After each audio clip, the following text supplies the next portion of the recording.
thank you, Mario, for that great introduction and your leadership. You just don't come to the Steel City without coming to U.S. Steel. I just got a great tour and had a chance to see a little bit about how you guys build America every single day. And I could not be prouder to be here. I brought a few friends with me. We've got America's Treasury Secretary, Jack Lew. We've got a couple of guys who wake up and go to bat for Pennsylvania workers every single day. Senator Bob Casey and Congressman Mike Doyle. We've got the mayor of West Mifflin, Chris Kelly, in the House. Pittsburgh's new mayor, Bill Peduto, is here. And we've got Allegheny County Executive Rich Fitzgerald. And then we got one of my good buddies who is always in my ear about working people. And I love this guy. The International President of the United Steelworkers, Leo Gerard, is here. And I also brought along our great friend, our former ambassador to Ireland, and most importantly, chairman of the Pittsburgh Steelers, Dan Rooney, in the House.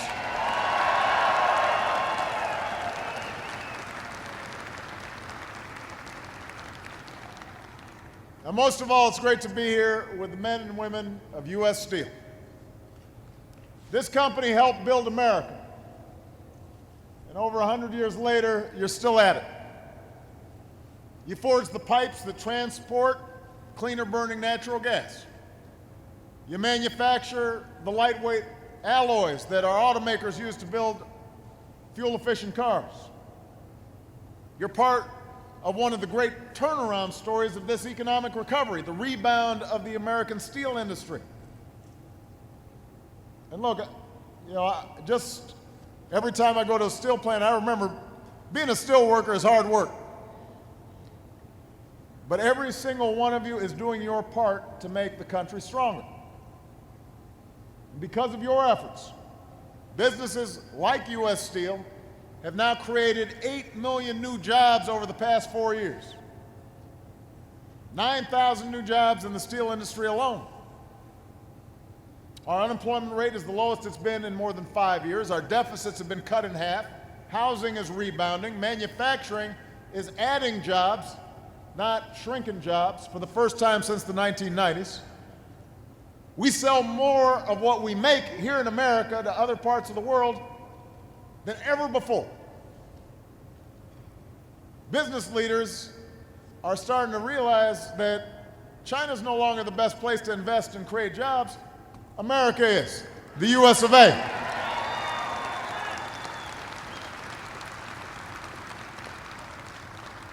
Which is why I said last night, I believe this can be a breakthrough year for America. After 5 years of hard work, after everything we did to dig ourselves out of the worst recession of our lifetimes, we're better positioned in this 21st century than any other country on earth. And the question I posed to Congress yesterday is whether folks in Washington are going to help or they're going to hinder the progress we've been making. Whether they're going to waste time creating new crises that slows down our economy, or they're going to spend time creating new jobs and new opportunities.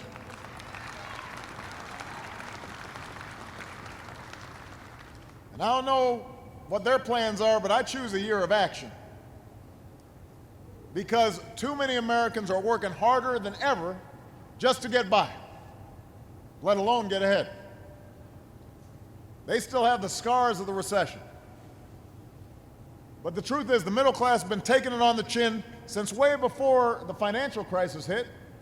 You know that. The economy now has been growing for 4 years. Corporate profits, stock prices, they've gone up, but folks' wages haven't risen in over a decade. And that's why last night I laid out new steps we can take right now to speed up economic growth, strengthen the middle class, and build new ladders of opportunity into the middle class. It's an opportunity agenda, because opportunity is what America's all about. And the agenda has 4 parts. Number 1, more new jobs. Jobs in American manufacturing, jobs in American energy, jobs in American innovation and technology. Number 2, we got to train more Americans with the skills that we need to fill those jobs. Number 3, we got to guarantee every child in America a world-class education.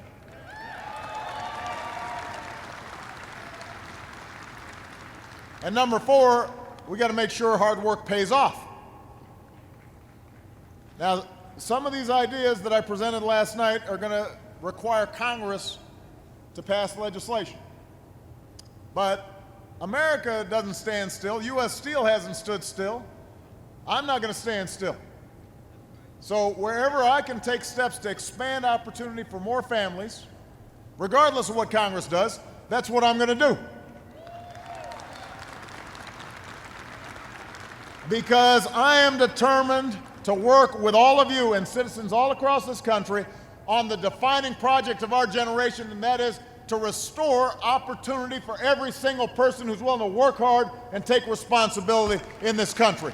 That's what I'm committed to doing.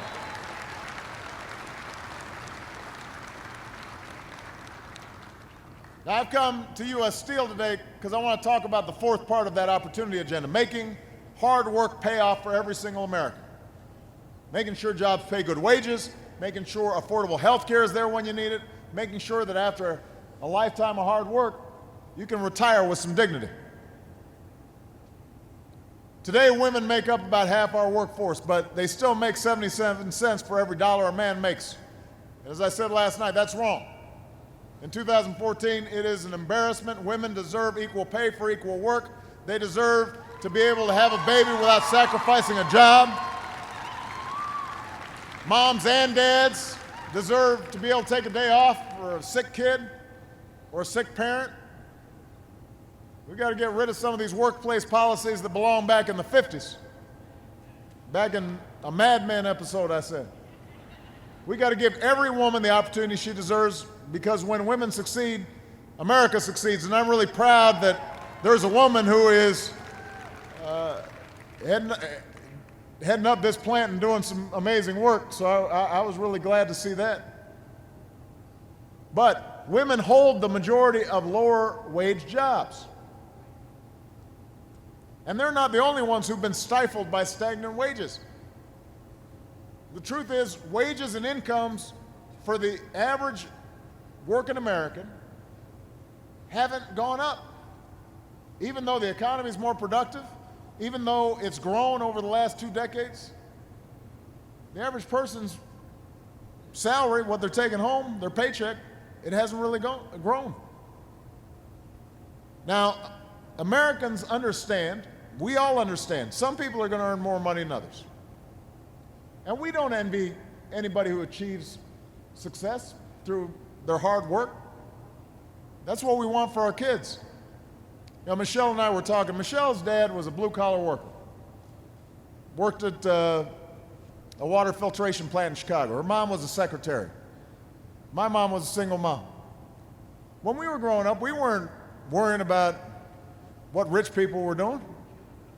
We weren't going around saying, "Oh man, you know, we don't have caviar for lunch, and we're not, vacationing down in, some fancy place."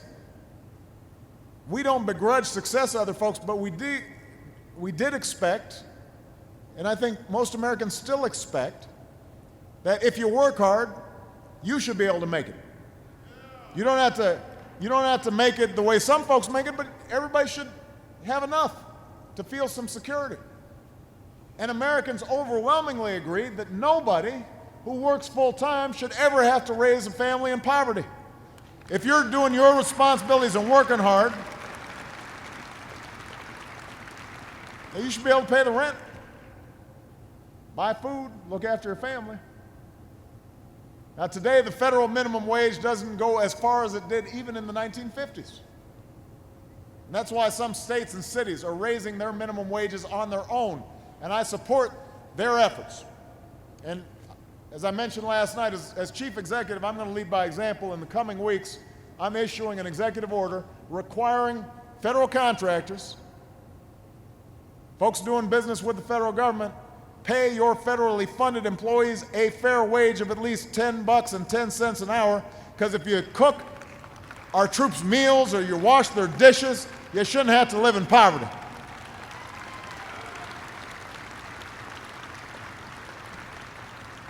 Of course, if we're going to reach millions more, then Congress is going to have to get on board. There's a bill in Congress right now to wage that minimum wage to $10.10 an hour. And I told Congress, say yes to that. Give America a raise. But that's not all we have to do to grow our middle class. Making work pay also means access to health care that's there for you when you get sick. Now, the good news is if you work here at U.S. Steel, I know you've got good benefits. And that's why I'm a strong supporter of unions, because they fought for those benefits.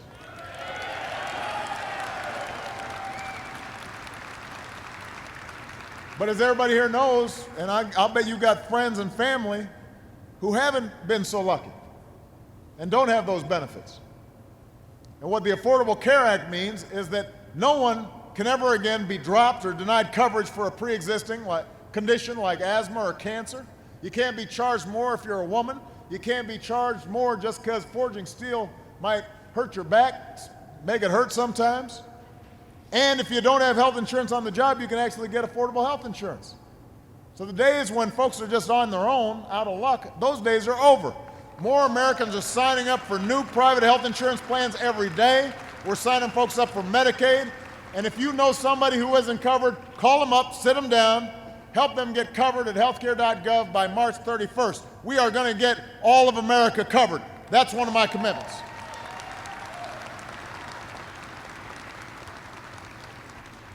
And finally, and that's what this little desk here is about, there's another thing we can all agree on.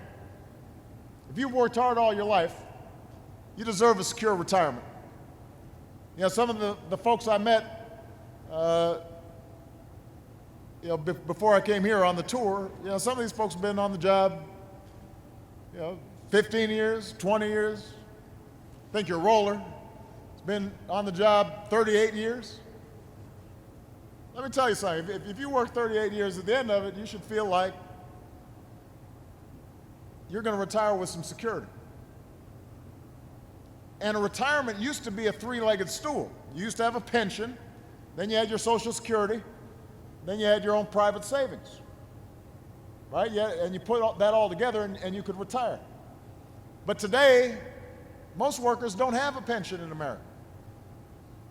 Just half work for an employer that offers any kind of retirement plan. Social Security check is critical, but oftentimes that monthly check, that's not enough. And while the stock market's doubled over the last 5 years, that doesn't help somebody if you don't have a 401k. So what I've asked Congress to do is work with me to give more people more retirement security. Let's fix an upside-down tax code that right now gives the wealthiest Americans big tax breaks to save, but does almost nothing for middle-class folks, doesn't give them the same kinds of tax advantages. That's not fair. And we need to give every American access to an automatic IRA on the job so they can save at work. Now, I'm hoping that Congress goes along with this, but I'm not going to wait for Congress. I could do more with Congress, but I'm not going to not do anything without Congress. Not when it's about the basic security and dignity of American workers. So here's what I'm going to do today. This is what this little table's set up for. I'm going to sign a presidential memorandum that directs the U.S. Treasury Secretary, Jack Lew, to create a new way for working Americans to start their own retirement savings. And as soon as I sign this, Jack Lew will get the memo. He's right here, so I'm going to be able to just say, here's your memo. And we're calling it My RA. Not IRA, My RA. And what it is it's a new type of savings bond that we can set up without legislation that encourages Americans to begin to build a nest egg. And it's simple. Workers can contribute through automatic deductions in their paychecks, just like those of you who have an employer-sponsored pension fund can do. They can keep the same account even if they change jobs, so they can carry it over. It's safe. These account balances will never go down in value. They're backed by the full faith and credit of the United States government. And it's affordable. So you can open an account with as little as $25. You can contribute as little as $5 at a time. But what that means is for those of you who don't have a 401k on the job, don't have a pension on the job, don't have a mechanism to start saving, especially young workers, you can get started now. And in an emergency, you can withdraw contributions without paying a penalty, so it's a pretty good deal.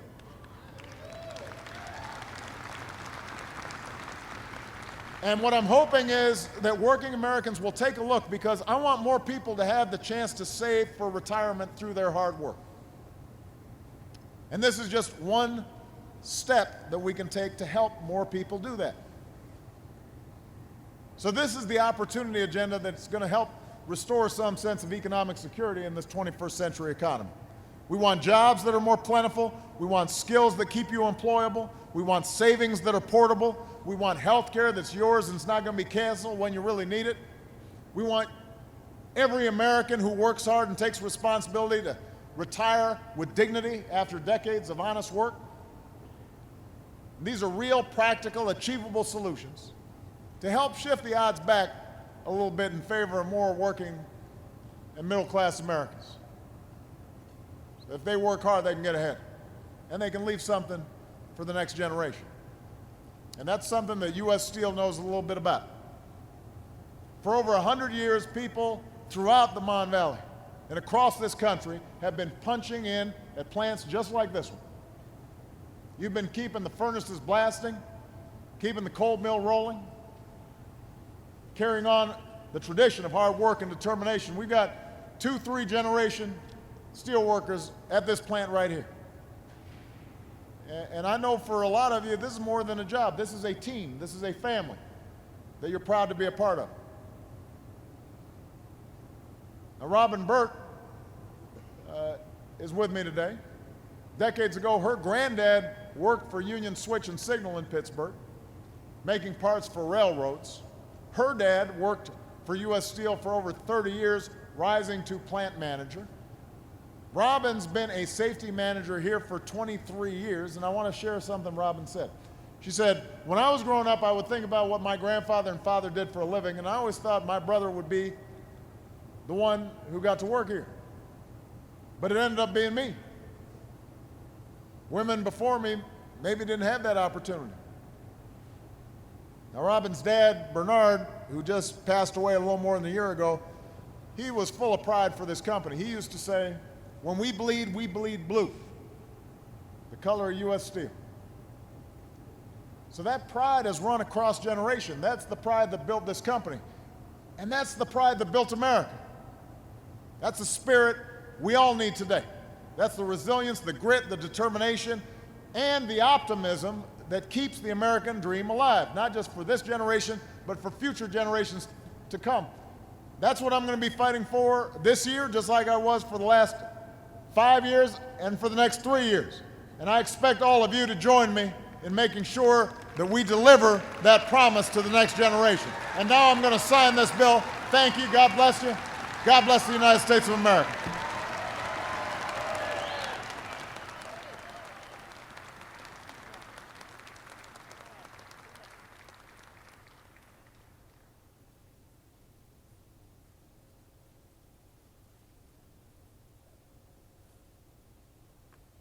It's done.